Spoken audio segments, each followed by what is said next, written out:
Hello, everyone. As always, I'm the John the Baptist to the Anointed One.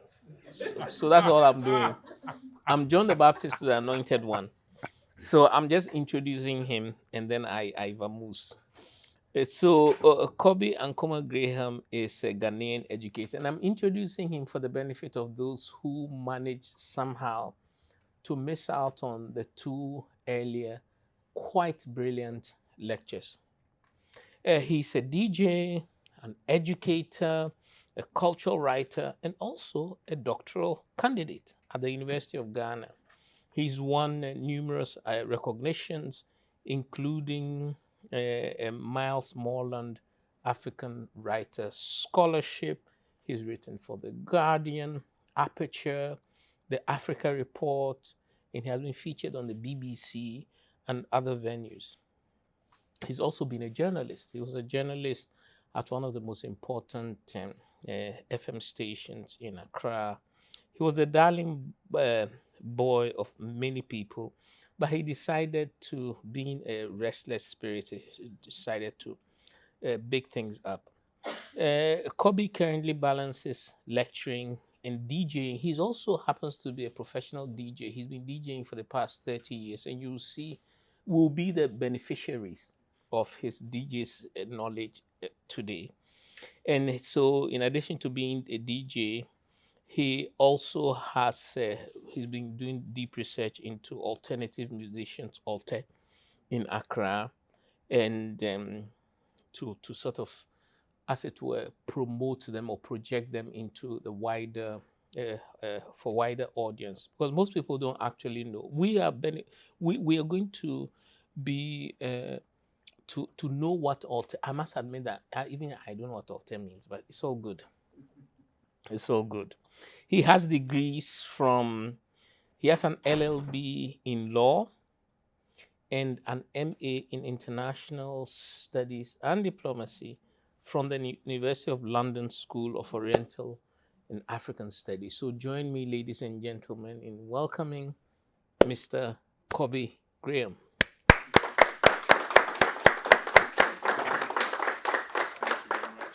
Oh, shit. Hi again, everybody. And to those of you who are seeing me for the first time, welcome. I'm going to start off today with this. But for those of you who missed our previous lectures, we started with the past of Afrobeats. And so I talked a lot about high life, particularly from Ghana. And then we moved into Afrobeats, but we meandered through hip life from Ghana as well. So I really center Ghana a lot because Ghana deserves some centering. We're often left out of the conversation, but we've talked about that. We've made our peace. Today, I'm going to look a little bit more towards the future. I will start in the 2000s, though. I used to be the editor of a magazine called Dust. Dust, what we wanted to do was, at this point in time in Ghanaian history, there was a lot of interesting stuff that we were seeing about the culture. And we felt that not enough people were writing about it or writing well about it. So as a small magazine, it was inspired by South Africa's Drum magazine. And one thing that we decided to do was, I think it was in 2013, we put out a call for visual artists in Accra to imagine what life might be like in Accra in 2031. And there were interesting responses. The two that we went with was one positive response. This was by a graphic designer in the UK called Ikua Fari. And she pictured women being front and center. If you see the things hovering above her head, it's because the technology has reached a point where if you go to Ghana today, you'll see a lot of women carrying market stuff on their head to sell. And at this point in time, it's levitating so that it doesn't burden her. But it's an industry, almost like a factory of whatever she wants to produce on her head. And you can see She's inspired by the ideas of like flying cars, etc., etc. Hansen Akati is another brilliant visual artist from Ghana. He had a very different vision. This was his vision of Accra. And what he was saying is that if things do not change, the working class are going to burn it all down.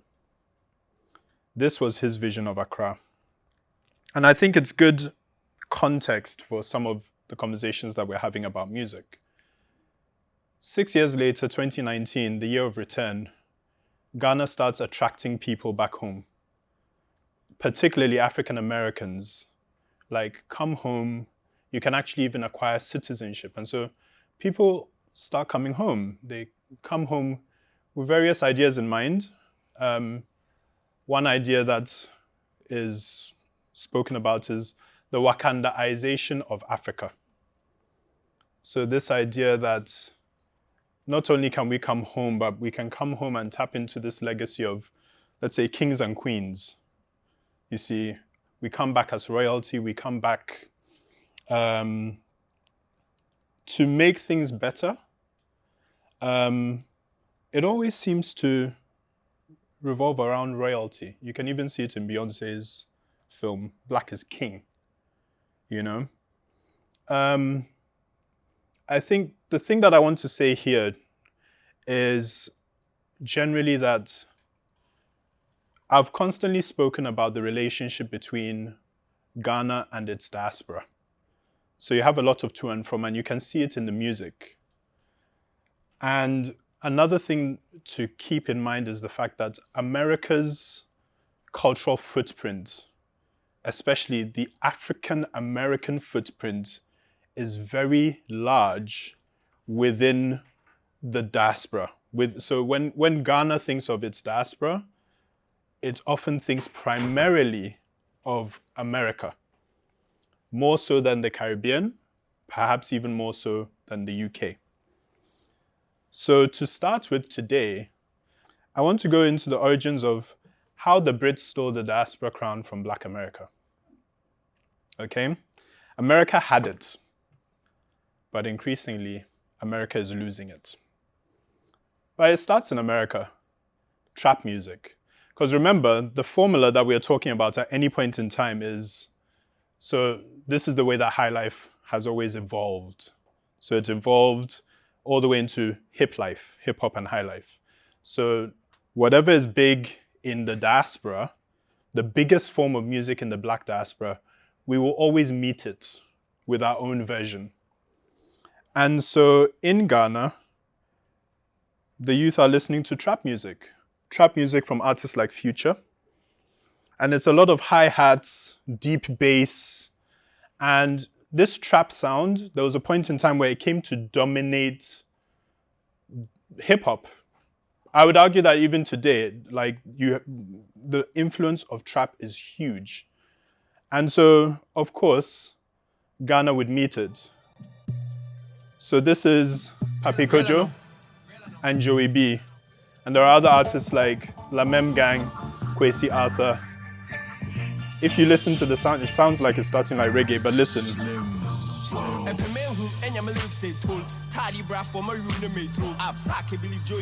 So this is in my language, Fanti.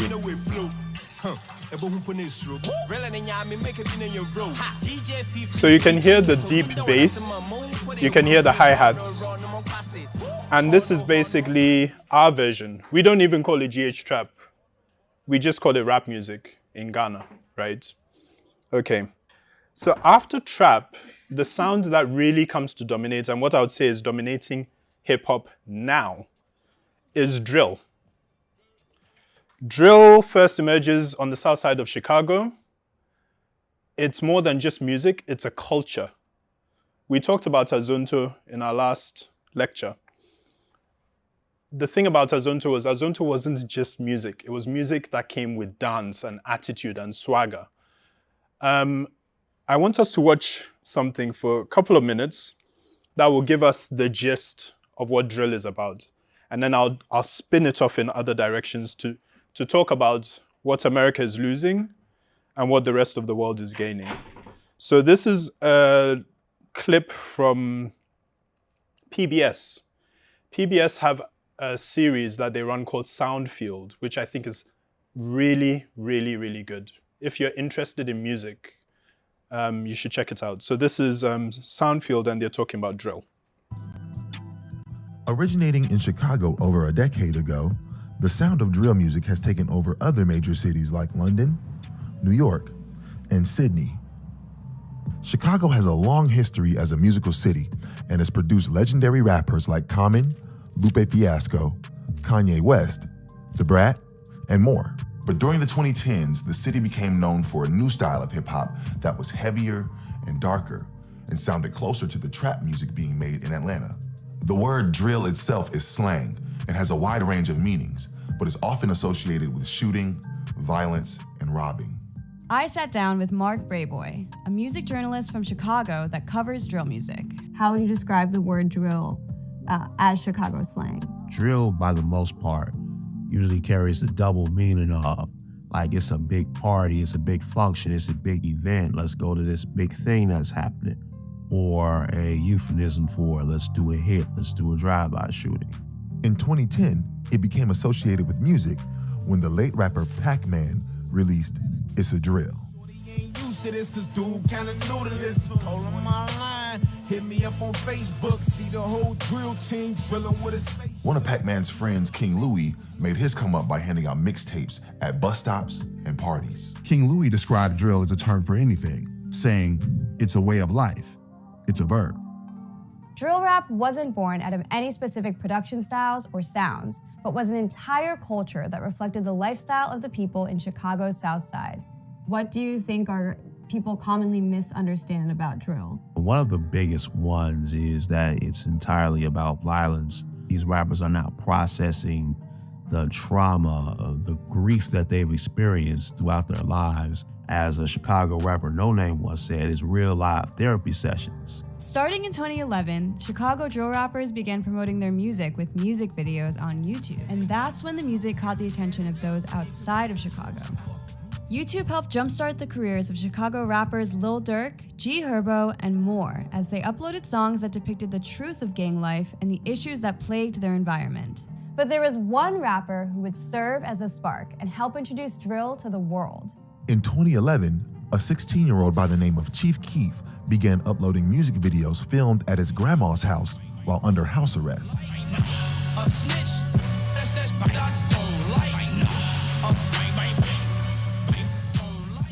His song, I Don't Like, became an anthem and even caught the attention of Kanye West, who remixed the song with Jadakiss, Pusha T, and Big Sean.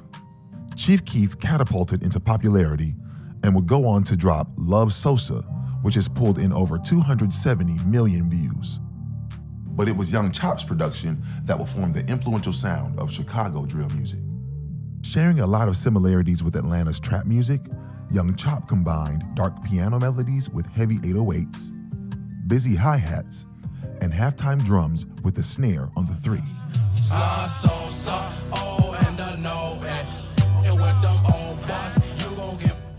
You can hear similar elements in Lex Luger's production on Hard in the Paint, especially with the busy hi-hats and the snare on the 3.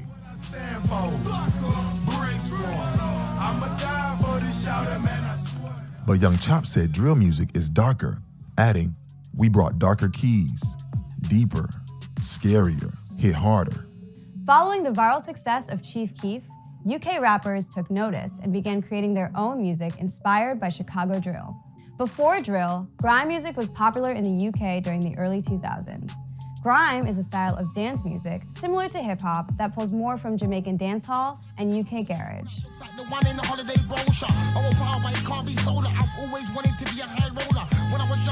But by the 2010s, grime's popularity began to get stagnant, making way for UK drill. UK drill formed in South London around 2013 and combined Chicago's drill style with elements from grime and road rap, another UK style of rap. You can hear production similar to Young Chop's in UK rap songs like Let's Get It by Styx. We're making stacks, robbing guys for packs.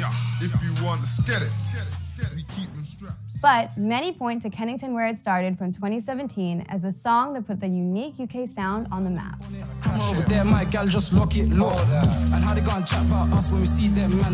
The song discusses gang violence with a UK-type flow similar to road rap and grime before it. The beat itself is faster than a Chicago drill beat. It infuses drill with elements of grime, using more slices and dropouts to make the hits harder. Section. Question. If gang pull up, are you gonna back your brethren? UK drill gained attention worldwide when comedian Michael Dapper released the viral song. That's Man Michael Style Dapper. Hot. The track jokes around Ghanaian. with the UK drill style, and today And we'll has come over to that. 400 million views on YouTube. UK drill continues to grow in popularity, and in 2021, Russ Millions and Tion Wayne dropped Body, which became the first drill song to reach #1 on the UK charts. English girl named Fiona. As drill has continued to make waves in the UK, the sound has made its way across the pond and influenced the drill music of New York City. Okay, so we'll stop there. So I guess one of the things that I want you to take away from that is, because we're always talking about like the speed of the music, with the drill sound that was coming out of Chicago, the bass line was very kind of like doom, doom, sh, doom, doom. And that was the pace, 2, 3, 4. Whereas if you listen to a lot of the stuff coming out of the UK, it's a bit faster. And that's because the UK is part of Europe, and Europe is really into dance music. We talked about this in our last lecture where we were talking about like asoko, the tss, tss, tss, tss. So with the UK drill, you hear a lot of so it's a little bit faster than Chicago drill, and that's important. It comes from the UK and its mix of Africans, particularly Africans coming from Ghana, from Nigeria, etc., etc. If you look at some of the earlier styles of grime music, for example, you think Tinchy Strider, Ghanaian, Dizzy Rascal, half Ghanaian, half Nigerian, etc., etc. You have quite a few of them. And so the infusion of their culture into the language has then started to go global, partly through Netflix, actually. A show like Top Boy is on Netflix. Drake executive produces Top Boy. I think they did season _1. And they couldn't get money. And Drake was really into the UK slang because that's what Drake be doing. And then you have Supercell. But Drake basically made sure that there was a second and then I think a third season of Top Boy. And so UK slang, heavily influenced by its diaspora, starts to spread globally. Now in the UK, drill becomes associated, just like Chicago drill, with violence. Just like in the case of Chicago, the music videos were key in circulating it because it wasn't part of the mainstream yet. Same in the UK. The police force, the Met, they blamed these videos for violence in London. And through something called Operation Domain, they compelled YouTube to delete 30 drill videos. So in 2018, members of a particular group called 1011, now known as CGM, they were given a court order that banned them from making music without police permission. Couldn't mention death or injury, had to notify the police in advance of any song releases or performances. This is actually captured in the TV show Supercell, where I think one of the characters who gains superpowers is part of a gang. In fact, he's the leader of a gang. And I think they're going after a rival gang because the rival gang have killed someone in their crew and they did a song about it. That's based on reality. This is actually happening. Now in 2021, there was a report by a group called Policy Exchange that stated that 37% of homicide cases in 2018 were linked to drill. But this was condemned in a letter signed by 49 criminologists. And this was mentioned in the Sociological Review the following year. The genre broadcasts but does not cause violent crime. This will be reminiscent for people in America of the early days of hip-hop, NWA, Tipper Gore trying to get hip-hop banned, etc. Same thing. So does it cause crime or does it broadcast what already happens. So rather than addressing the causes of youth violence, those in power are content to target the music that rises like steam from a pressure cooker out of these conditions. Or as it's put here, drill is this generation's furious response against the conservative government and their decimation of state support for the most vulnerable communities under austerity. So you may ask yourself, why does any of this matter when we're talking about Afrobeats and Ghana? And it's because of this. This is the Windrush, perhaps the most famous ship that responded to the call of Britain after the war, calling in people to come in as nurses, as teachers, etc., etc. And so for the longest time, and this ship came in from the Caribbean to places like Notting Hill. Now we'll say the Notting Hill, like whenever people talk about Notting Hill, they think about the movie with Hugh Grant and Julia Roberts, and it's a very posh area. But remember, that is where Notting Hill Carnival, the biggest carnival perhaps in Europe, happens. And that was through Caribbean migrants. And so for the longest time in the UK, when you said Black British has a Caribbean identity. When I was growing up in the UK, Africa was not cool. There was no Afrobeats. There was world music, but it wasn't cool to be African. So if you wanted to hide your Africanness, you would hide it behind a veneer of Caribbean. Oh, I'm from Jamaica. You see, but that has changed. Paul Gilroy, who I believe came up with the term Afrofuturism, he says, we're moving towards an African majority which is diverse both in its cultural habits and in its relationship to colonial and post-colonial governance. So the shift away from Caribbean dominance needs to be placed in that setting. Most of the grime folks are African kids, either the children of migrants or migrants themselves. It's not clear what Africa might mean to them, you see. So there's a demographic shift in the UK whereby Black Britain in the UK used to be Caribbean, but now it has a more African character. And that African character is largely coming from the children who come from former British colonies like Nigeria and Ghana, which is why you can have someone like a Michael Depar. Man's not hot, okay? This is him as a comedian, but it's arguably the biggest song to come out of the genre because it went internationally. But this was him freestyling on a show, and then it got converted, okay? So here, on the other hand, you have, let's rewind a little bit. So in 2013, Sarkodie, our biggest rapper, released this song called Boga Boga. And in the song, what he's essentially talking about is, he's talking about all of those people who left cities like Kumasi and Accra to travel to the US. And they come back, and they're boggers. We talked about boggers the last time. We're saying that the name came from Germany and the way in which you have Hamburg, all of the bergs. And so you have Bug High Life, which is a lot more electronic. And so here you can see Daddy Lumba, one of our biggest. Check out the Jerry Curl. You know, this is Amachi Dede. These are giants of high life, okay? So this is Sarkodie talking and just giving a little bit of commentary on this and basically saying, Boga Boga ne ye ding. So it's like you're a boga and so what, okay? Now, this merging of Kumasi and America has resulted in something very interesting. Kumerica. Okay? Kumerica. So in the 2020s, in the late 2010s and the early 2020s, this flag is really interesting because immediately you see it, the most recognizable thing are the stars and stripes, right? But the colors are different. And then what is that? The Ashanti of Ghana. I think even when it comes to the football, the main football team, Asante Kotoko, their symbol is the porcupine. You see, the porcupine. And so this has been superimposed on the American flag, and this is Kumerica. And I'll explain why Kumerica has significance. But to understand that, you have to understand Ghanaian drill is a thing. So this Listen to this.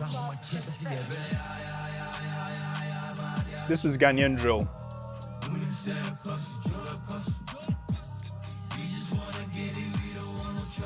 Okay. Okay. So this is Ghanaian drill, and Ghanaian drill, we call it asaka. And asaka is really interesting. It comes from the Akan word, kasa. Kasa means to speak. But they do some really interesting things in Kumasi, the kids in Kumasi. What they've done is they've done this kind of flipped English language thing. So Saka is the name of slang spoken by young people in Kumasi. That's what they call it. So remember, Kasa, Saka, okay? And so that's what they do. They flip syllables.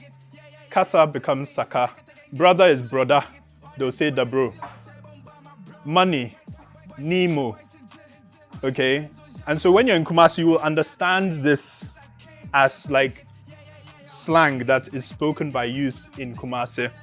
And it's a code to keep the true meanings of their lyrics without offending more conservative listeners who don't want to hear explicit language. Okay? Now, it helped to blow them up. But one of the interesting things that they did was they started naming suburbs of Kumasi by American states. Mainshia, which is where the King's Palace is, became Washington, D.C., or just D.C. KJTR becomes New York. Abrepo becomes Georgia. Okay? So this is welcome to Kumerica. Okay? And they're making their music, and it's drill sounding, it's hard. The Accra kids are looking and they're like, oh, wow. Because Accra, we're a bit arrogant. We think, oh, Kumasi, those people, they're, you know, we are city slickers, they're country bumpkins. But that's where the culture is. Okay, they're not by the coast, they're inland. The British had to fight them like 7 times before they could get entry. Okay? And further link, Virgil Abloh, the late Chicago-born Ghanaian fashion designer and Louis Vuitton menswear artistic director, he actually linked up. In the last picture, the picture there was of a group who called themselves the Asaka Boys. And he reposted a video by one of them, Kweku DMC's video, Susie, on Instagram, tagged him, and started sending him clothes and shoes. Okay? So there's like this direct link. And it's not exactly the same as US drill. It's less violent, although there are exceptions. So this is J-Bad. J-Bad, if you look at this video, can you see any evidence of anything you might associate with violence? There were a lot of gun signs. But what about the red? What does that make you think of? The Bloods. Okay? Yeah, so usually Ghanaian drill doesn't really tend to speak about violence. But there is this link over here. And Pop Smoke, who I think is from New York, Pop Smoke was doing drill music as well. His older brother is a massive fan of J-Bad. So again, there's a link. But a more overt link would probably be through this guy. Stormzy is the biggest rapper in the UK. Michael Ebenezer Kojo Omari Owo Jr. is the biggest rapper in the UK. His full government's name, I just laid it out there. Sorry, Stormzy, my bad. Okay? But he's a Ghanaian British rapper, singer, songwriter, and he's iconic. Like, he carries blackness, UK blackness on his back. He was at the Met Gala yesterday looking very, very swaggy. In fact, I should have used a picture from there, but it's too fresh. It was last night. I couldn't get a picture. So he comes along and he sees what's happening in Ghana and he loves it. And so he finds this kid who's affiliated with the Asaka Boys. I think he's like 16. His name is Yao Tog. So he comes to Ghana and he's like, let's do a song. And so they do a song. It's called Sorry. Yebe Sorry. We Will Rise. So that's Yao Tog with Stormzy on the campus of University of Ghana, where I'm doing my PhD. That's the basketball court.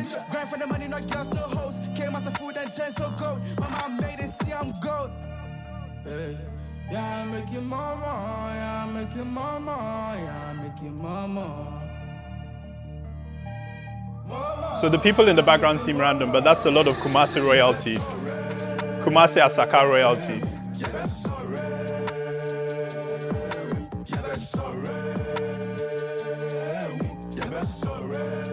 Yo, yeah, Big Mac on the remix. You don't live the life, you just dream it. Don't mind them boys, they don't mean it. If I slap your face, you're gonna feel it. Slide in the middle like Grealish. My next six bigger than my previous. Red lights looking all greenish. Fake niggas call me blood, I get squeamish. The boys just way too bossy. Double platinum from Bossy, 5 times double platinum. So you might think that Asaka is like some small thing in Ghana, right? But the Grammy Award for Best African Music Performance now includes Asaka alongside Afrobeats and Amapiano. And so these kids have the potential to win a Grammy. And to tell you the truth, if there's any artist coming out of that scene who's most likely to get close to a Grammy right now, it's this guy right here, Black Sherif. Black Sherif, alongside Amare, is one of the few people who he's managed to crack the Billboard Hot 100. I think since Osibisa in the 1960s, it's only Amare and Black Sherif who have cracked the Billboard Top 100. I think he reached 83 or something like that with, I think, Kweku the Traveler. Yeah. Also known as Blacko. This is him. This is the song that brought him to prominence. And he's less of a rapper than he is a singer. Okay? But he got in trouble because he described his sound at some point in time. In some interview in Ghana, he said, "What I do is high life." And a lot of people were very offended. What do you mean this is high life? This is what, drill, trap, whatever you want to call it. This is me in proper African uncle mode. What is high life about this? Huh? This is not high life. This is not high life from my time. What do you mean? And you can hear the right? Where's the k of high life? So what did he mean? What do you mean you're a high life? Small boy, sit down. You don't know the tin. So this song was huge. First sermon, this one is second sermon. Burna Boy actually hops on a remix for this particular track. But is it high life though? Let's go back to that definition that I talked about with one of my heroes, Professor John Collins. The definition we came up with was, it's a fusion-driven West African music genre that had emerged by 100 years ago in 19th century Ghana. It constantly blends indigenous rhythms with influences from Africa's diverse diasporas to create an ever-evolving sound.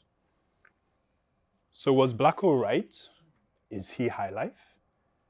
There's definitely fusion going on there, because the formula that I gave says that for a thing to be high life, or if you're talking about the evolution of high life, what you're talking about is at a certain level, there's an African component. Doesn't always have to be the beat. We, for example, looked at Boga High Life and we looked at, what was his name? Charles Amwa's Eyodasem, and it sounded like slick electronic 80s Michael Jackson influenced production. That didn't have, but it was called High Life because he was singing in Twi. Blacko switches between English, Pidgin, Twi as well. So you have that element in there. The instrumentation is fusion. So is he high life? Or should we lean towards what Burna Boy says? Burna Boy says he's Afrofusion. But is Afrobeats high life or Afrofusion? We just saw the definition for high life. Fusion is a component of it. So you're saying you're a fusion of a fusion. What does that even mean? The whole thing is Afrofusion. High life is Afrofusion. Afrobeats is Afrofusion. Why are you distinguishing yourself and saying, I'm not Afrobeats, I'm Afrofusion? Like, really? What does that even mean? And then the question to ask yourself is, what is the difference between Afrofusion and high life? is something to think about. What I like is Blacko's approach. He's doubled down because his new album is called Iron Boy, which, if you remember, Amachi Dede, Bogger high life musician. So I think it's very quiet, but he's basically told his detractors and critics, shut up. I love it. But remember my alarmingly basic formula, admittedly, for high life evolution. So I've said a Ghanaian element, so this is the 5-note beat,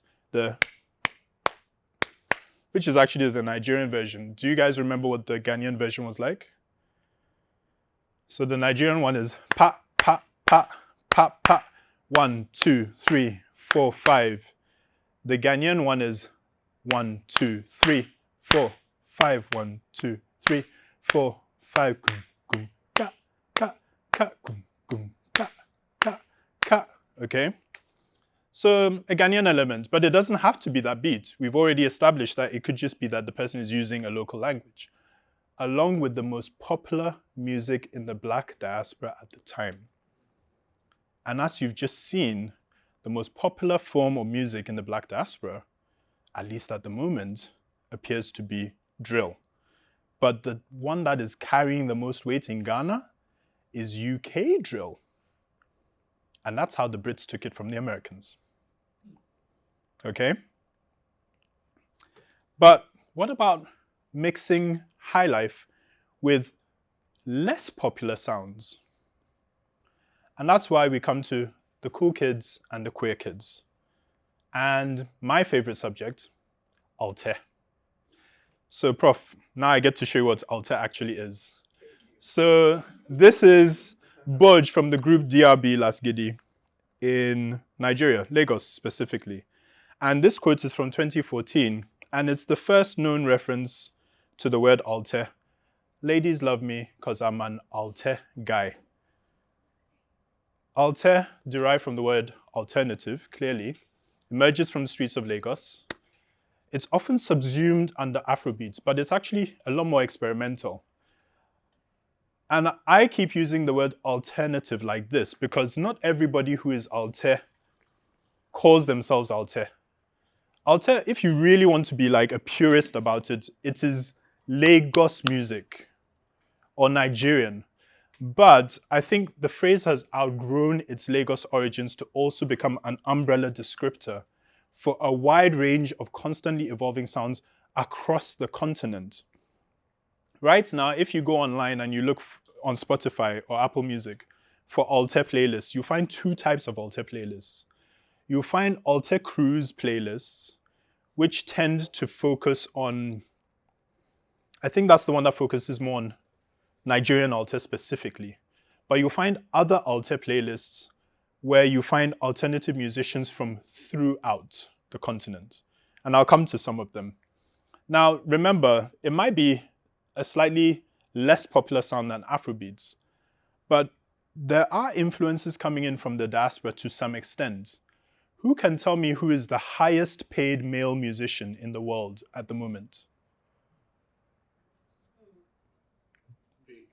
It's not Drake, even though he is a singer. He is also African, but also American. Who can wager a guess?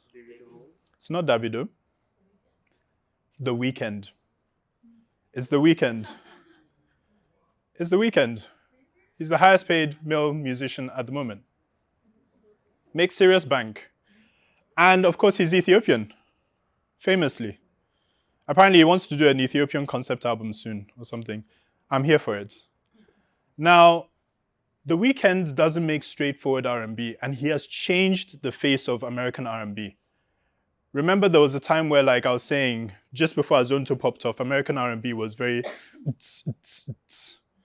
Black Eyed Peas, Usher, Neo, Chris Brown. Yeah, yeah, yeah. Dun dun dun dun dun dun dun. Right? The Weeknd is probably the person who really helped slow it down with what people were calling alternative R&B.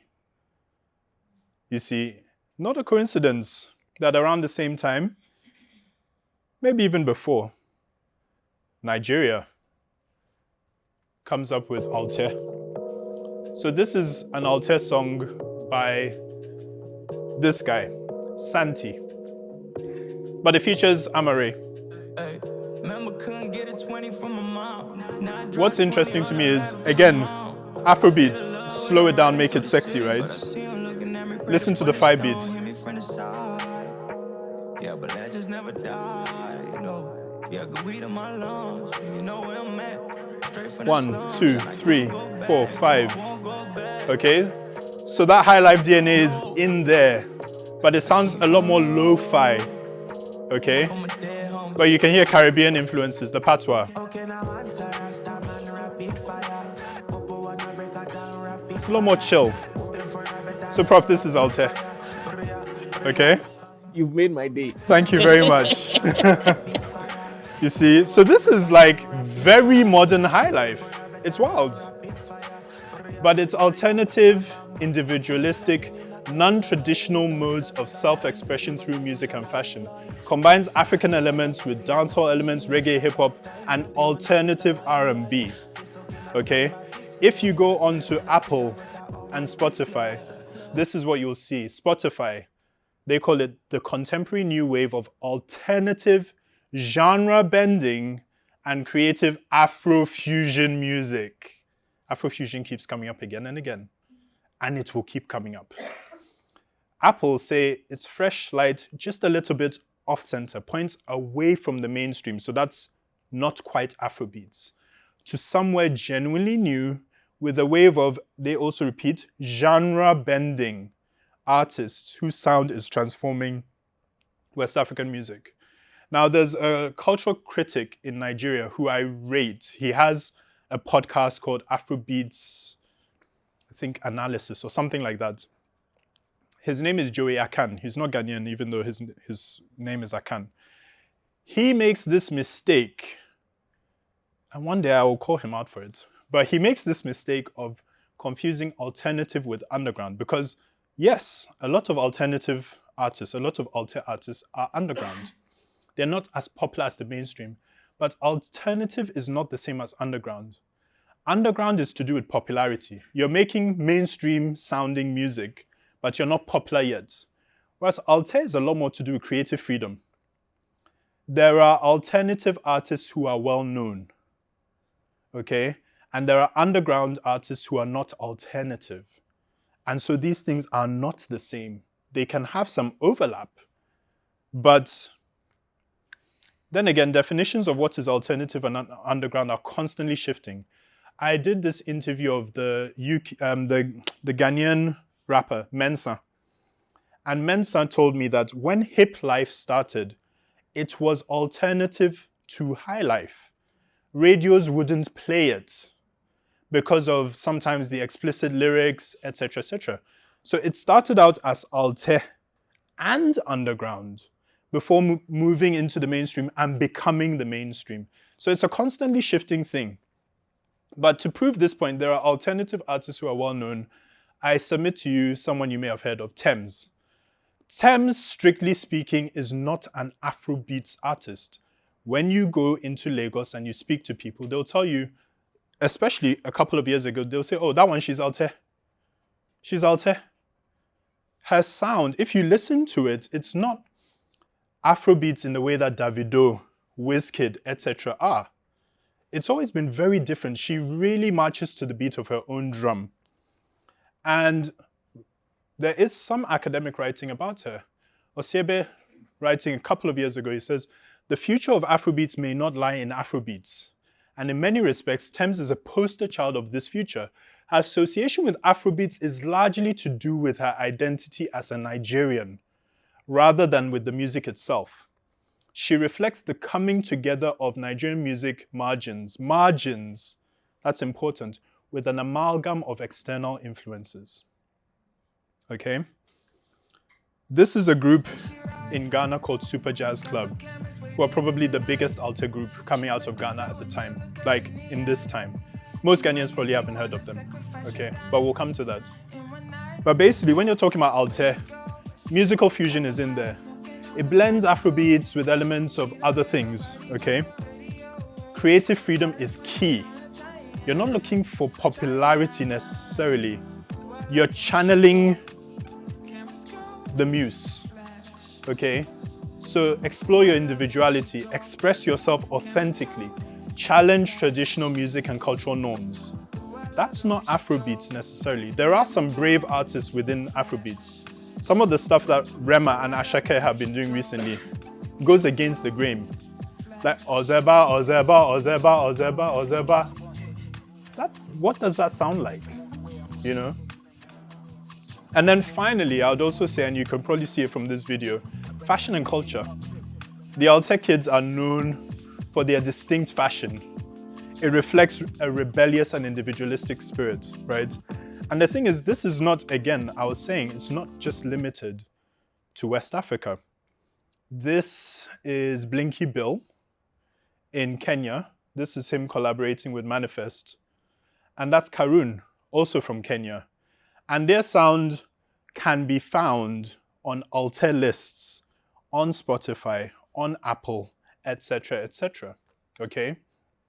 So it's not just a West African thing. It's a continent-wide thing. Everybody has an alternative scene. Some of them know each other, some of them don't. So this is Manifest collaborating with Blinky Bill. Ghana meets Kenya. Manifest is actually very interesting. So he raps in English, Tree and Pidgin. I know he was in the States for the longest time. But like me, he decided, I'm going home. And he settled, and he made himself, he calls himself the king of the alternative ones in Accra. He's the grandson of someone whose line I follow, academically speaking, J.H. Kwabena Nketia, the African ethnomusicologist par excellence. We all study at this man's feet. Manifest is his grandson. He's once been named the foremost rapper on the African continent. He's collaborated with Damon Albarn, Erykah Badu. Burna Boy is his repeated collaborator. They have enough songs together to form a full album at this point, released and unreleased. And he's labeled Alté despite the fact that he is a rapper in Ghana who is very, very well known. In fact, maybe the only rapper to go toe-to-toe against Sarkodie. Sarkodie, when it comes to tree rap, very few people can top him. But in English, everyone who speaks English in Ghana knows that Manifest is a better rapper than Sarkodie. It is what it is. Big statements. I heard some people go, I said what I said. Quote me. Send it to Uncle Sark. So I come from the line of sociologists, and one of the fathers of sociology, arguably the father, Auguste Comte, he says, music is the most social of all arts. Okay? And indeed, there are social dimensions to this Alté stuff. Because one of the things is that the fact that the sound is a little bit more experimental, they're a bit more free, it results in an othering that happens. And you could really see this in the battle that emerged between Manifest and Sarkodie. They had a rap battle, very Drake versus Kendrick. And there was a line that Sarkodie said. He said, my tree isn't great, my fancy is better. Obi be disimi ane nye rapper ode GTP into my pam kaba. That means if someone is going to diss me, it's not a rapper who uses a local wax print cloth to sew kaba. How would you describe kaba? It's what women essentially wear. So he's attacking. But he's wearing a gown. Exactly. But the guy said it's a gown. Aha. You see? So there is this perception that many or all Alté artists, they come from the elite.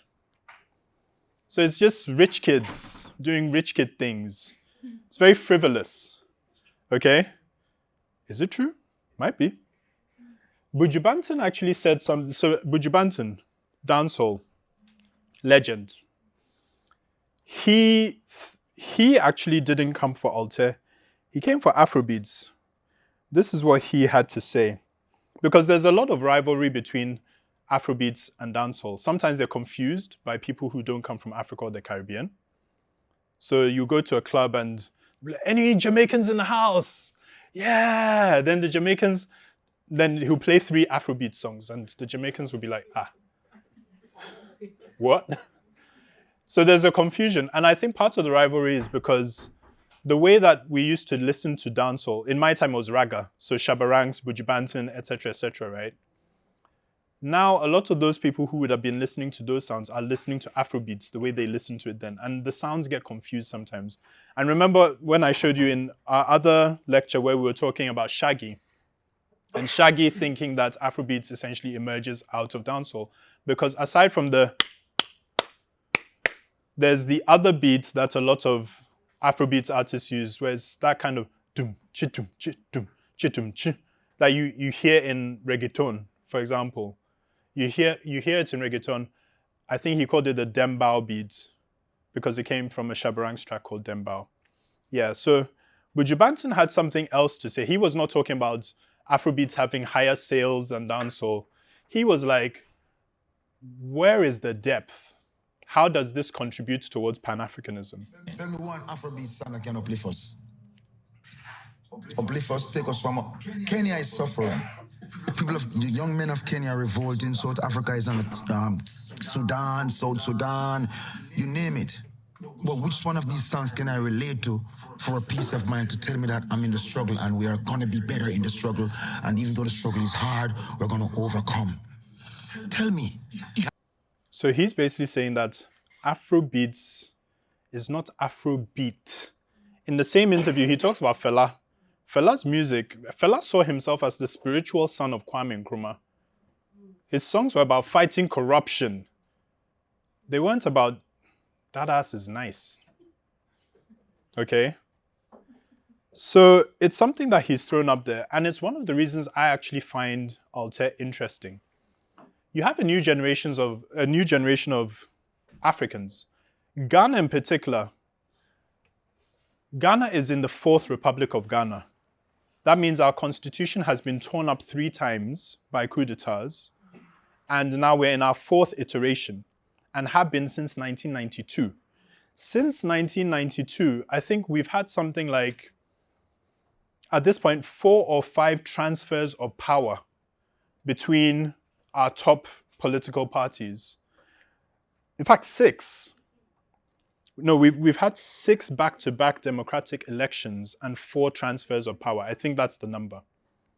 So 1992 till now, we've been doing democracy. We've got this.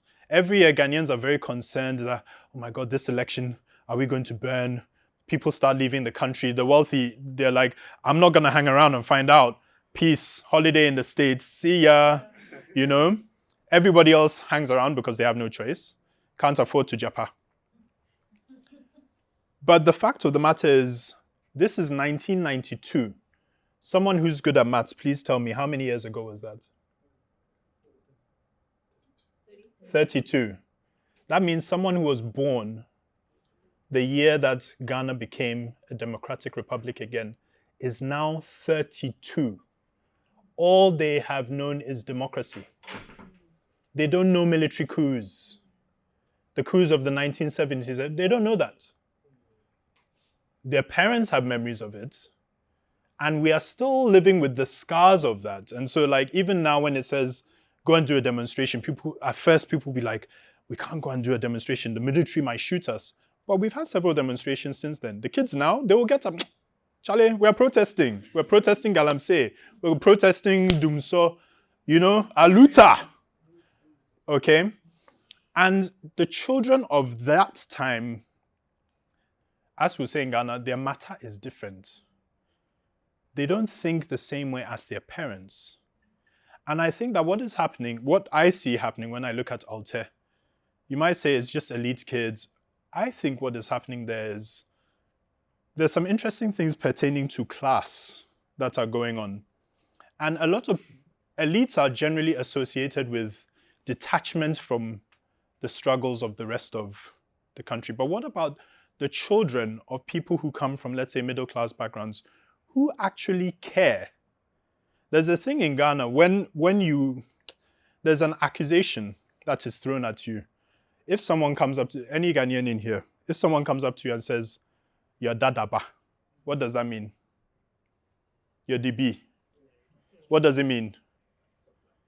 Soft life. You don't know the struggle. You've been born with a silver spoon in your life and in your mouth. Okay? Soft life, right? In Ghana, when someone accuses you of being DB, it's like they've insulted you. You're not supposed to say like, I don't know, thank you. You're supposed to deny it strenuously and say, no, what do you mean? I'm hard, I'm kankpe. You know? Even though you're not. And I think there's some really interesting things going on there because honestly, if you think about a lot of revolutions around the world, Che Guevara did not come from the lower classes. Nelson Mandela did not come from the lower classes, etc., etc. There's a thing, I don't know if it's Lenin or Marx, who talks about this and talks about how, and to me, the way I think about it is everybody has a part to play. If you have benefited from the best education, etc., etc., it doesn't automatically mean that you should not care about everybody else. The thing about privilege is not a crime, but the thing, I think it's Toni Morrison who talked about how the thing about privilege is how do you share it? That's the thing. And in Ghana, I think what we do is we make our so-called elites feel like they're just other. And sometimes they other themselves. But I think that there are kids in there who, they come from relatively privileged backgrounds, but they care.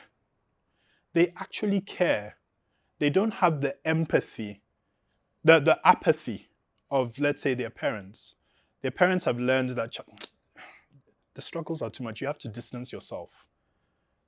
They care and they want to give back. And so you start to see it in these Alté spaces. So, for example, this is Ria Boss. Ria Boss, that's her over there with her grandmother and her mother.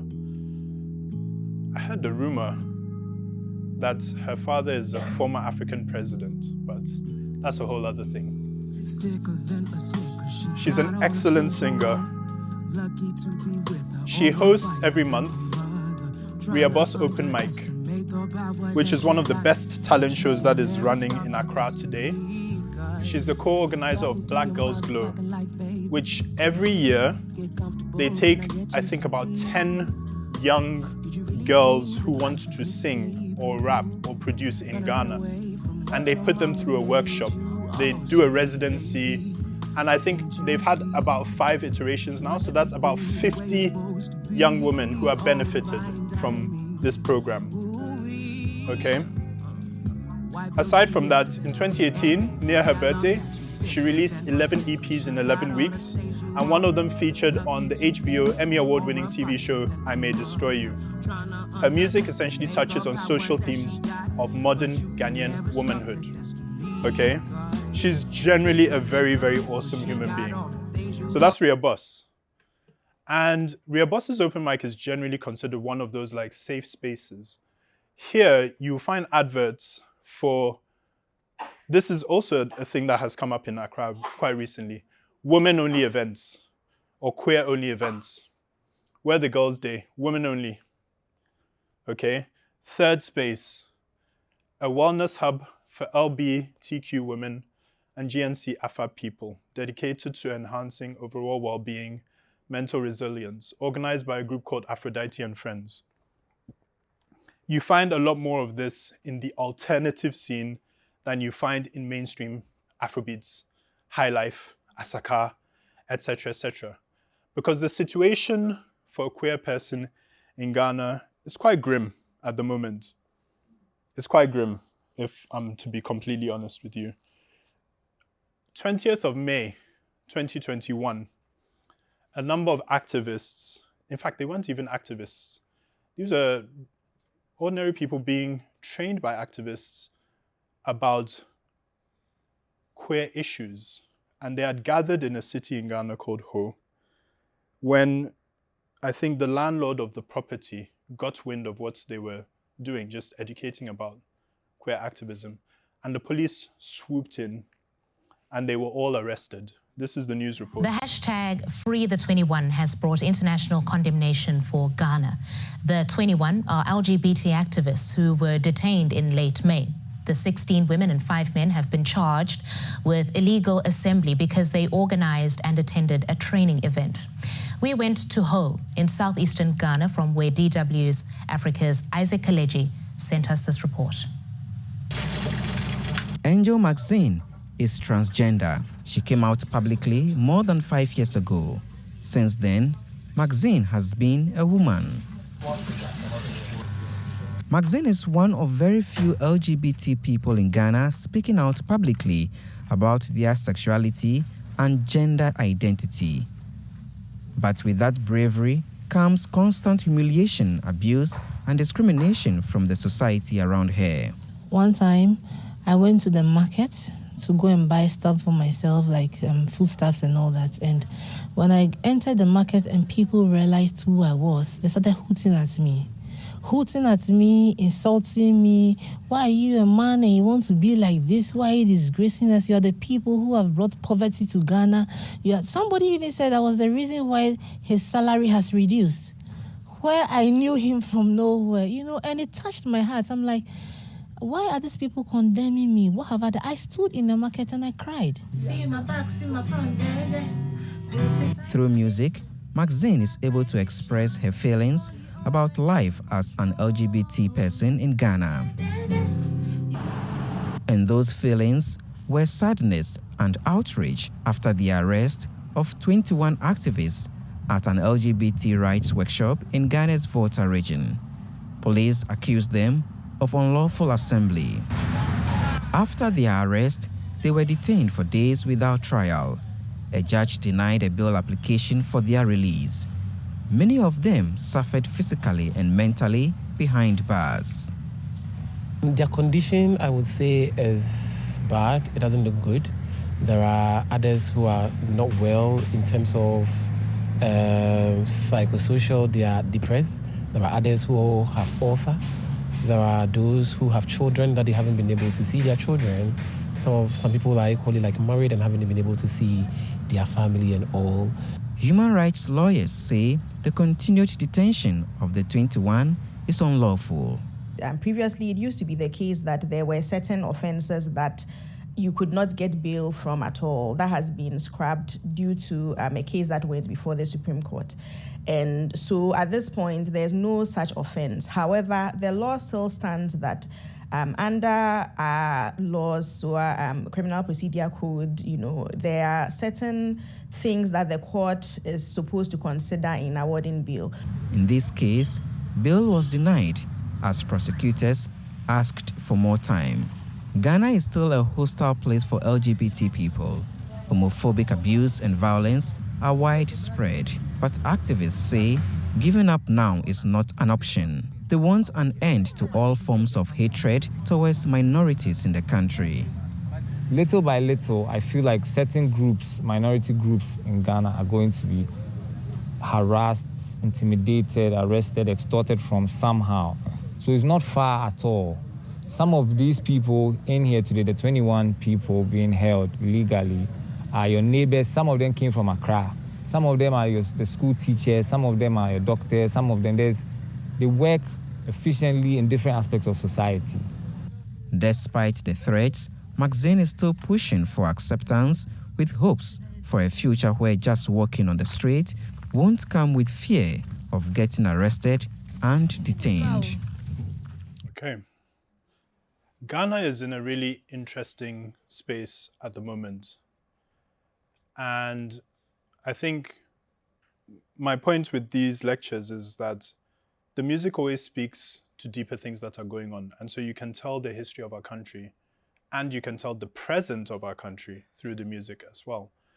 There you saw Angel Maxine, a musician, Afrobeats or Alté. She's on the alternative side. You saw One Love the Kubolo, long-time musician on the alternative side, making music, alternative music in Ghana before Alté was called Alté in Lagos. Which is why I say it's not every artist who calls themselves Alté, but Nigerians and branding. Mwah. Okay? And so everyone refers to themselves as Alté. Well, a lot of people don't even refer to themselves as Alté. And that's why, again, I say not just Alté, but alternative, right? But what's generally going on in Ghana at the moment? Let's put it this way. We have had years of girls being educated. And as a result of that education, girls can provide for themselves. And one of the biggest means by which manhood used to be defined is that you provide. So what happens to your definition of masculinity, of manhood, when you are no longer the provider? Okay? Now, fathers find it really hard to train their sons for a world that looks very different than the world that they grew up in. And so essentially, divorce rates have started to rise. They've been rising in Ghana for quite some time now. And everything is being blamed on feminism, feminists, etc., etc. Okay, so this is the context. So that's gender, but what about class?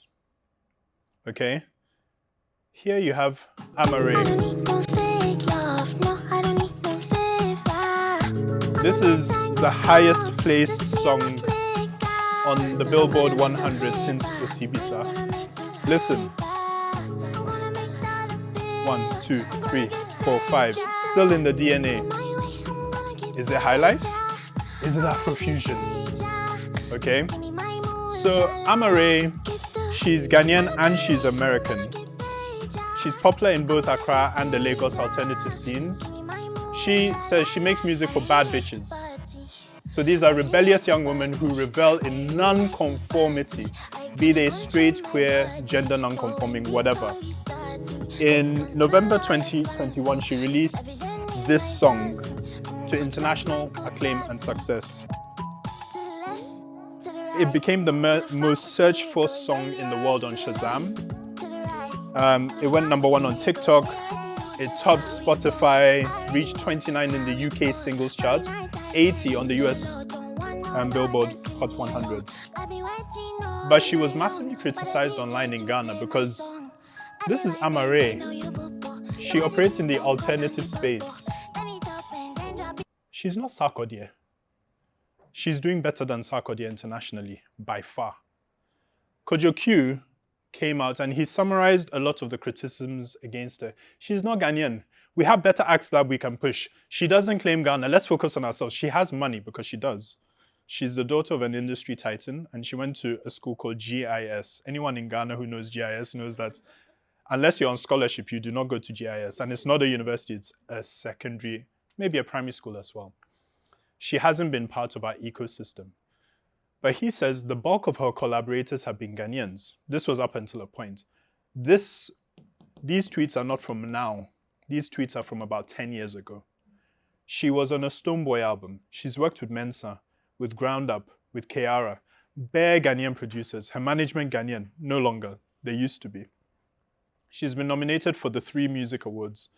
Does she need to dance Azonto while covered in the Ghana flag? Should she shout out Kwame Nkrumah, Nanado, and Sark in every interview? Should she perform with a bowl of Banku? Is that what it takes for her to be seen as Ghanaian? Okay? Valid questions. So my thing is, despite being perceived as elites, many alternative musicians actually aren't. But even those with privilege often push past concern with only people of their own class and networks towards care for people they do not personally know. One Love does not necessarily know the 21 people who were captured, but he was willing to put his face on international media for them, to advocate for them. His sister Debbie, she campaigns on environmental issues as well as queer issues, etc., etc. So I feel like what is happening really is music that exists on the fringes attracts or creates a space for people whose concerns are on the fringes of society.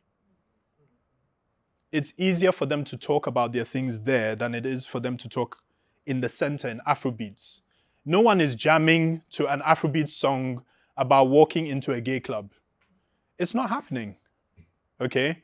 It doesn't mean that there isn't depth in Afrobeats, but there's a different kind of depth. As far back as 2015, One Love decided to do a protest mixtape where he gathered people to complain about corruption and Dumso, which is the taking away of power by by power outages, basically. Thank you. He was able to gather about 20 artists individually to make songs protesting as far back as 2015. So there is activism in the music. It's just not necessarily happening in the center. And you're more likely to find it in Alté spaces. So back to Afrobeats, I'd say everybody talks about Wizkid, Burna, Davido, but these three are also the big three. Thames, Ira Star, Ashake, all Nigerian. And the spread of Afrobeats is wild. This is a show from India. Which one do you want me to sing? Jump! Okay. It goes like this. And this is Rema, performing for a show in India. Osibisa were big in India, but you don't have a lot of African groups who are big in India. But Afrobeats has basically, they're listening to Afrobeats in India now. This is him on a TV show. Watch the dance moves.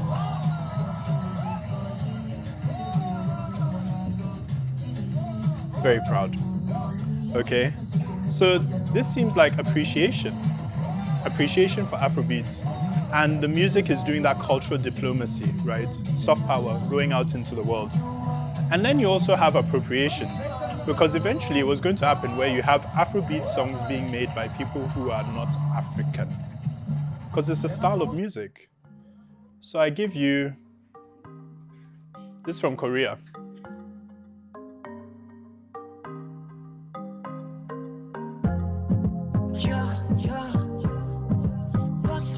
The Dembao beat. Baby, I just wanted to be your stuff. 매일 party like the weekend. 물 만난 듯이 보이는 말라야. 하루 그 beat is a disaster. Only a matter of time. And I guess I'll end on this point. Wow. Oh yeah, it's a banger. Okay, so these are all African things that you can see here. The afro, the Ghana must go bag. This is the shoes, the slippers worn by our kings, Ahinma.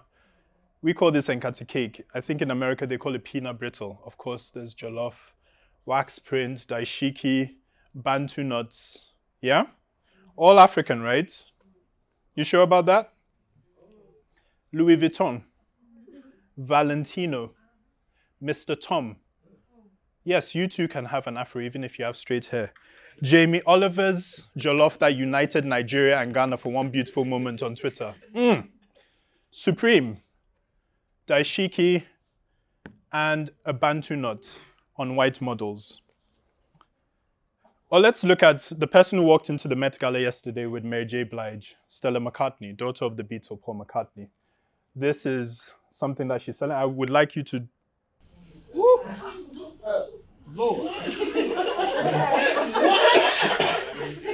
We could all be rich, but you guys have no vision. I can buy this roadside in Accra for what, 300 cedis? Not even. We could be making money. Why are we here? I shouldn't be talking to you. 1,165 pounds. Not your cheap dollars, oh, pounds. Pounds. Put some respect on her name. So this is my friend Okonore speaking on Twitter a couple of years ago. She said this: it's hella annoying when white folk take things that they used to look at us sideways for and try and make money from it. Because remember, she's Ghanaian British, and she went through some of the experiences that I did when to be African was not cool. I'm African, so I love going to church in tie-dye, but none of my friends did growing up because people would stare at us on the bus. I remember wearing one of my favorite outfits to one of my teacher's weddings and being asked why I was dressed like I was going to the circus. You can't berate us for our shit and then line your pockets with it. Which brings me to my more important points, money and ownership. Ghanaian creativity has had an immense influence on the kind of African print we see in the market today. And I wish that those creatives could be recognized and compensated for their input in our culture. Since that's next to impossible, I find it hard to accept a white designer using a fabric we have built up in popularity and making money off of it with no financial benefit on our part. And she makes the mistake of calling her Vivienne Westwood, but it's actually McCartney. So let's say McCartney's design does nothing but put money in her pocket, doesn't put African print on the map, neither does it bring any money to our community. So yeah, I don't F with it, okay? And this is something that we have to think about because the music is out there. The South Koreans have it now. You had your time, Africa. This is like Nigeria to Ghana. It's like, thank you for your service. We'll take it now. South Korea is a cultural beast. Like, they have done amazing things. They've won an Oscar with a foreign language film. That's amazing. Their TV shows are consistently amazing. My younger sister is so obsessed with South Korean shows that she's learned some of the language just from watching, okay? So interesting things happening there. Now, High Life and all its sonic children, including Afrobeat and Afrobeats, reflect the endurance and diversity of all Africans, the potential of its connection with its diaspora. All these diverse subgenres, they coexist. Some fade in and out of popularity. New artists are credited with bringing them back. In Ghana, Kwame Eugene and Bisa Kede have been both credited with bringing back High Life. But when you say bringing back High Life, what do you mean? This is Ebo Taylor. I think he's on his final tours at the moment, at the age of 90. He's made more music he's made more money from live music than many Ghanaian artists, modern Ghanaian artists today. He's a father of High Life, and he's still relevant. And his sound influences, I mean, I'll call them an Alté group from Nigeria because they played for like Lady Donnelly, etc., etc. But really and truly, they're a High Life group, the Cavemen. And on their music, I'll finish. Thank you very much.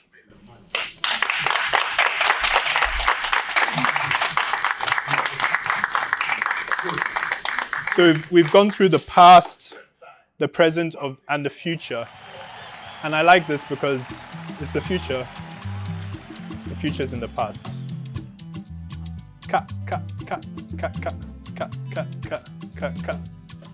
Okay. Any questions? Yes. How does King Sunny Ade fit into this? Okay. King Sunny Ade, his genre of music is juju music. And it's a derivative of high life music, but it's different. So he's a massively influential Nigerian musician. I would even argue that he influenced Ghana as well. He was huge. As a kid, I didn't necessarily know his music, but I knew who he was because he was that big. But I feel like in the story that I've told, he's not as prominent as, let's say, Fela. Yeah. But he's very important as a musician and very influential. I would say, for example, that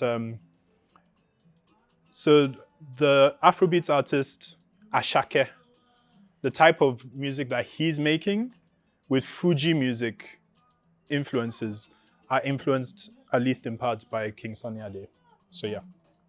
Okay. Yes. Thank you, Mr. Kobby, for this amazing three-part lecture. So my question is going to be touching on the theme of religion. Okay. Because just like Nigeria, I mean, the Pentecostal scene in Ghana is really a very big scene. I mean, it's a scene where there's been this contestation about creating a dichotomy or binary between secular music and profane, what is considered as profane music. And a new type of genre have kind of like emerged where some of this gospel artists, they call it Afro gospel or Afrobeat gospel, like, because there's this reservation about bringing in the Afrobeats who was singing like secular music into the religious space. So we have like, just like in Nigeria, in Ghana, I mean, there are people like Miss Walter, you know, Kobe Slam. I mean, even Nafisa Umar, because she sang this. She even called herself gospel piano queen. You know, so where does this Afro gospel? Where does it fit into this trajectory of the history of Afrobeat? That's the first question. And then please let me answer, because my memory is terrible of late. So let me answer that one immediately. Here's the thing about gospel. Gospel as a genre. I spoke to, there's a Ghanaian artist called Papa Mensah. He's based in the States, but he makes essentially Christian music. Very gifted musician, and we had a conversation about gospel once where what he was explaining is that, strictly speaking, gospel isn't a sound per se. There's an African American sound called gospel that you find influences of it in mainstream music that usually involves just having a choir. So think Madonna, like a prayer, and the choir that was in the background, right? But gospel itself doesn't necessarily have a sound, but absorbs sounds from elsewhere. So if you think back to the movie Ray, about Ray Charles, there's this scene where somebody, like, they enter the club where he's performing, and they're pissed off because what he's doing is he's taking what are gospel lyrics and secularizing them to make them about love and sex. And essentially, that gives birth to R&B, essentially, right? And I think gospel has always had to be dragged kicking and screaming into like modern times. And so what you find, both with Ghanaian gospel, with American gospel, is you find someone like Kirk Franklin. Kirk Franklin brings hip hop to gospel. And at the time, everyone is like, no, this is blasphemous. No. A couple of years later, he's an established giant. And that happens for so the relationship that gospel has with popular music is the relationship that High Life has with popular music in the diaspora. Wherever it goes, so you'll find there's gospel trap, there's gospel drill, you know, there's gospel Afrobeats, there's gospel amapiano. Whatever is popular, the kids, they absorb the influences, but they need a clean version. So for every Drake, you're going to get an Andy Mineo. I don't know what he calls himself now. But essentially, that's the relationship. Having said that, in Ghana, there is a gospel sound. There's a particular sound. You have people like Kwesi Oteng, Kwesi Oteng has a song produced by the lead producer in Super Jazz Club, Obed. So there's cross-pollination that is happening. There is a Ghanaian gospel sound, and we can't discount gospel. In Ghana, gospel is huge. It's huge. They tried at some point in time to disregard it at the Ghana Music Awards. It's just not sensible. It's too big, you know. But that relationship is always there. Gospel, you're quite right, they will denounce secular music, but they will always bring in the sound. Always. So let me you all know this song. Okay. So this is the flip, actually. This is gospel. Yes. Obiantunu collection. Yeah, the person who sings first praises God, and he does all the gospel things, and then the next guy shoots and spits out rap. Yeah. So it's a collab. This is a fantastic point, because so gospel will always take from the secular, but this is secular paying tribute to gospel. And in fact, there was a rash of this somewhere in the 2010s. So I think EL had a song that he says he made money from because churches kept on inviting him to perform it. And he would refer to Baba God, and so it was a song of praise and thanks. Any secular musician in Ghana who does a song like that, if you're big enough, the church will say, come and perform that, but none of your other songs, please. Okay, but that song, yes, we want to hear it, and we'll pay you, and they have the money to back it. So yes, so that's your first question. that there is a relationship. Yeah. I will suspend the second question for later. Okay. Thank you so much. I had a question about sort of to your last, I think you were mentioning the cavemen, and I keep thinking about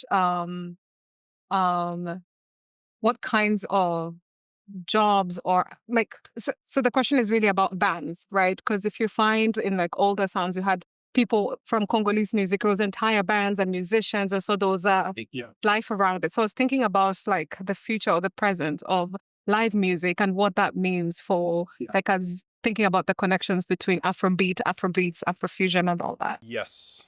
So, I mean, one of the things with Boga High Life is it introduced electronics into the sound.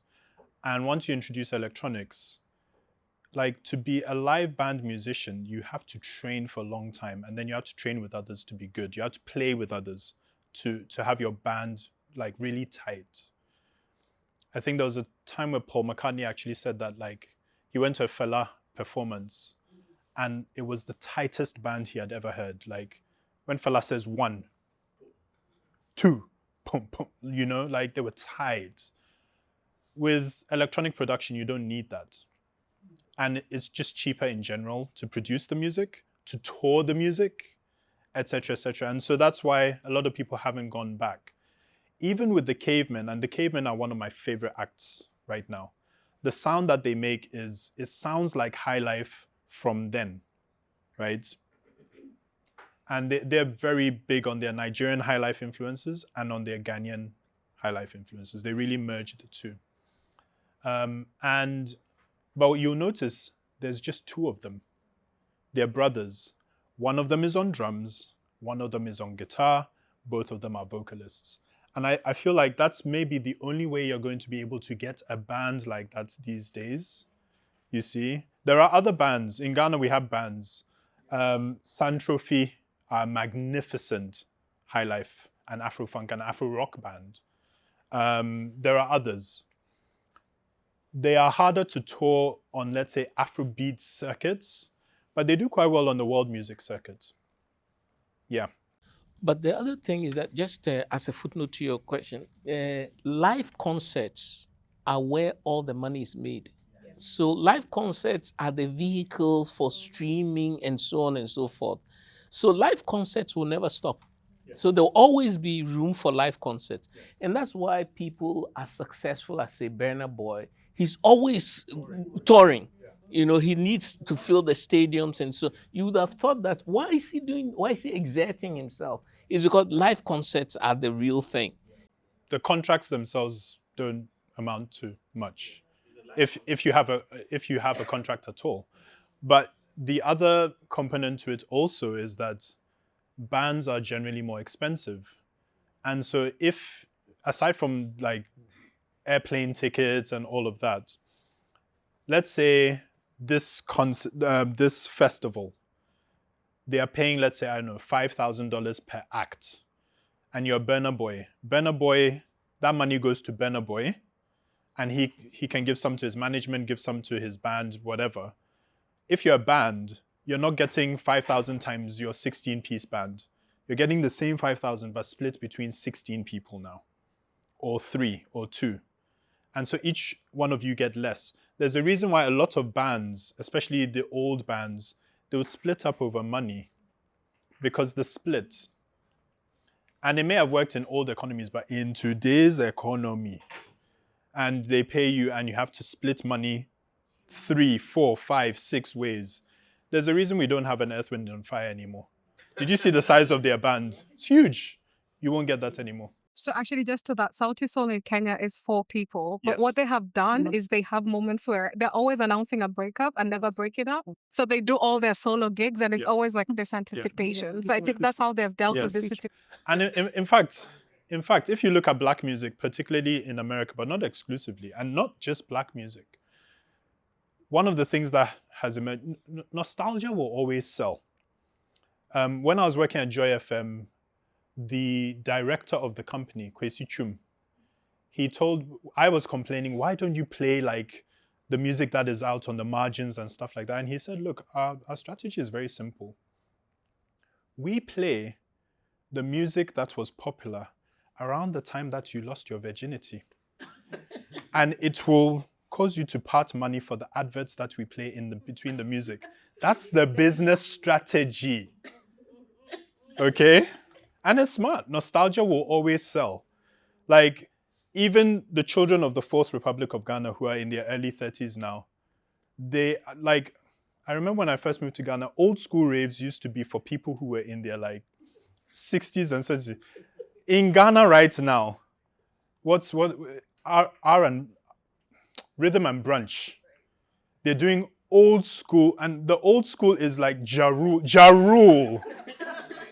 Like, I know that I'm approaching my 50s. Ja Rule is old school? Ashanti? Nostalgia sells, okay? Nostalgia sells. And so I think for those people who, like right now, Sauti Soul, they could just chill in the cut. They can wait 10 years' time, their fans are still alive, and they're like, we're doing a reunion concert. Bank! Instant money. Yeah? Okay. Yes. Issue of money and the business of Afrobeats. Because it's one thing to have talent and skills. It's another thing to be able to manage the business side. And some of the few that we've kind of like experienced, particularly in the Nigerian music scene, relate to this notion of business. But the question there for me is about the catalog that the musicians themselves produce.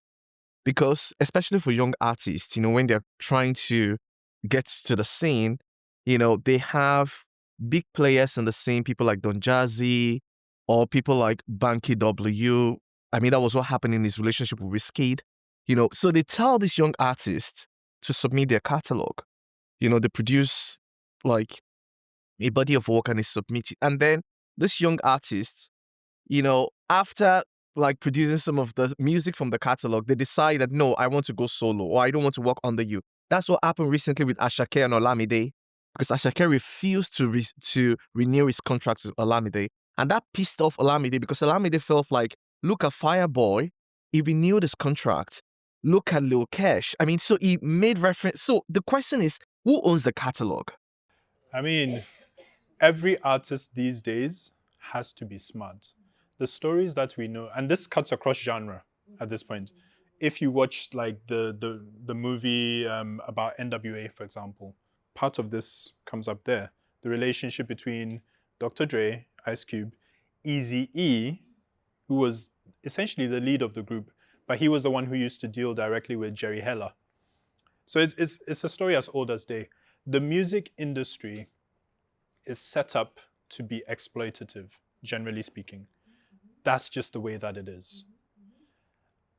There have been experiments in coming up with new ways of doing business.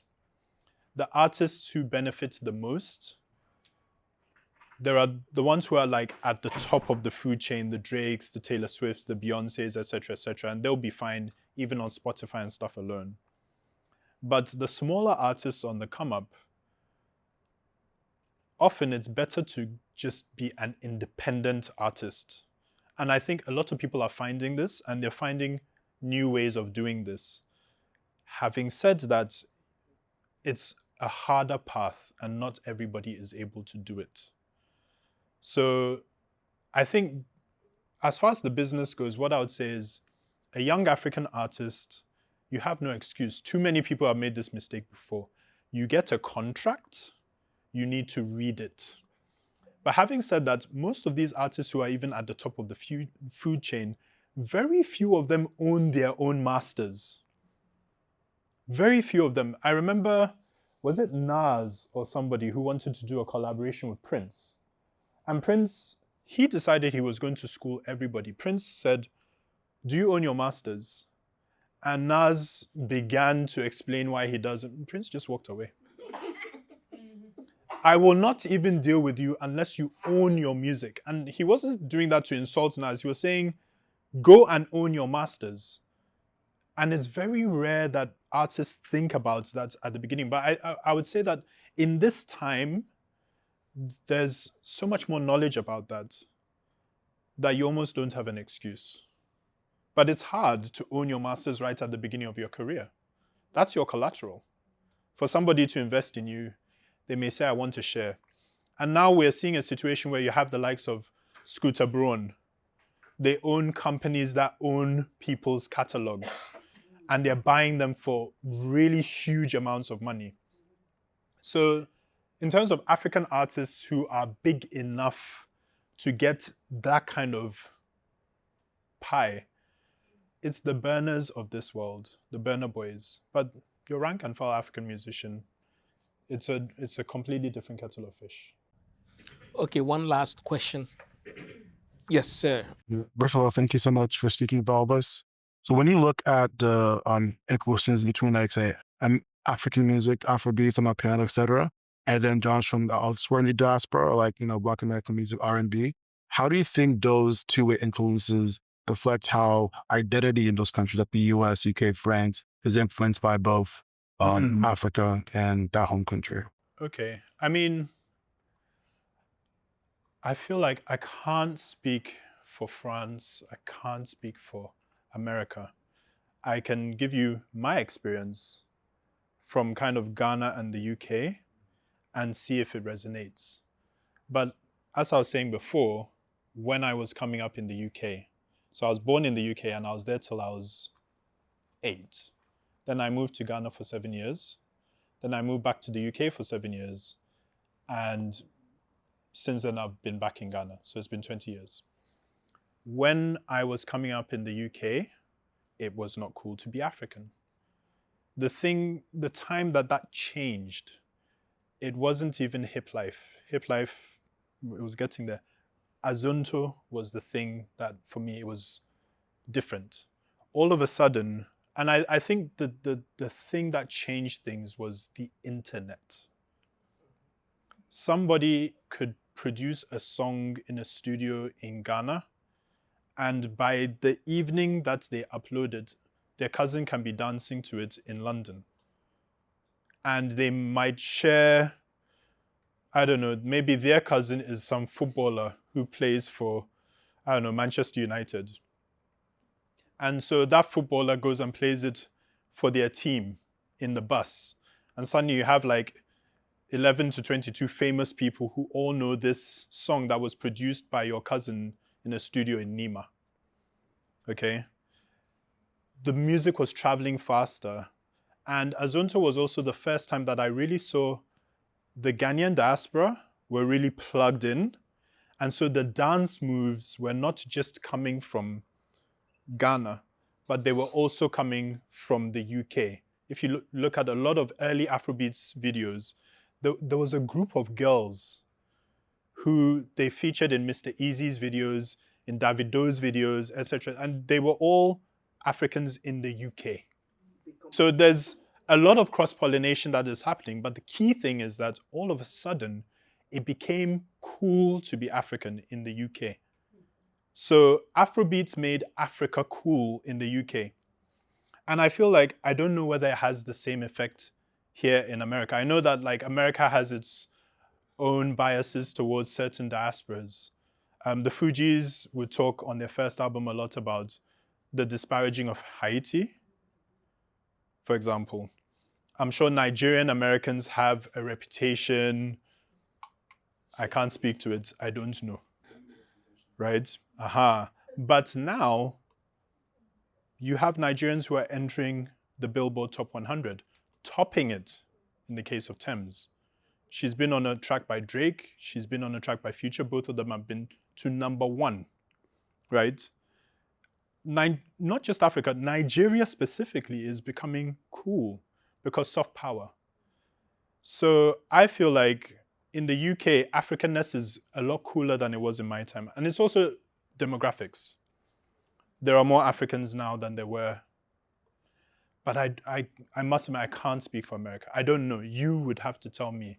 Is it cooler now to be African in America, post-Afrobeats or pre-Afrobeats? It's music doing the work, the cultural diplomacy. Yeah. Thank you. Yeah.